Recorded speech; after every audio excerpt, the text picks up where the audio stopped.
యూనివర్సిటీలు నకిలీ అంటే ప్రైవేట్ యూనివర్సిటీలు అడ్డదిడ్డంగా ముందు ఒక రేట్ ఫిక్స్ చేస్తే ఆ తర్వాత అడ్డదిడ్డంగా వసూలు చేయడం అనేది ఒక ఆటగా మారిపోయినటువంటి రోజుల్లో విద్యార్థులకి 25 కోట్ల రూపాయల ఫీజు వాపస్ చేయించింది నరేంద్ర మోడీ సర్కార్ యూనివర్సిటీల చేత, ప్రైవేట్ యూనివర్సిటీల చేత. మొత్తం అంటే కంప్లైంట్ చేస్తే రిటర్న్ ఇప్పించారనమాట. ఎక్కువగా ఉత్తరప్రదేశ్ ప్రభుత్వం చొరవ తీసుకుంది.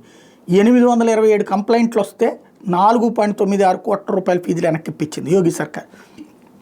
ఢిల్లీ కేజ్రీవాల్ సర్కార్ అక్కడ 591 కంప్లైంట్లు వస్తే 2.21 కోట్ల రూపాయలు వెనక్కి ఇప్పించింది.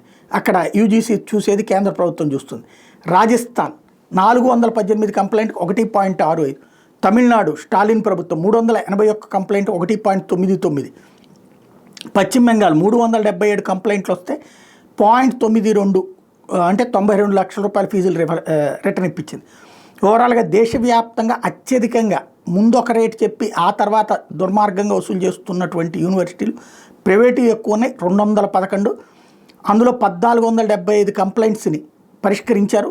10 కోట్ల రూపాయలు రిటర్న్ ఇప్పించింది యూజీసీ ద్వారా కేంద్ర ప్రభుత్వం. రాష్ట్ర యూనివర్సిటీల మీద 177 కంప్లైంట్లు వస్తే 1211 పరిష్కరించింది కేంద్ర ప్రభుత్వం యూజీసీ. 4.32 లక్షలు రిటర్న్ ఇప్పించారు. సెంట్రల్ యూనివర్సిటీల మీద ఫిర్యాదులు 37, 799 పరిష్కరించింది కేంద్రం.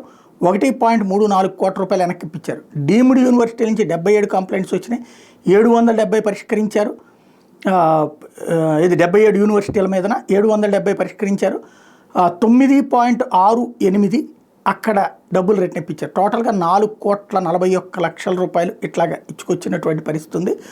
ఓవరాల్గా చూస్తే 25 కోట్ల రూపాయలు టోటల్గా ఫీజులు వాపస్ ఇప్పించారు వివిధ వర్సిటీల నుంచి అన్నటువంటిది లెక్క చెప్తున్నారు.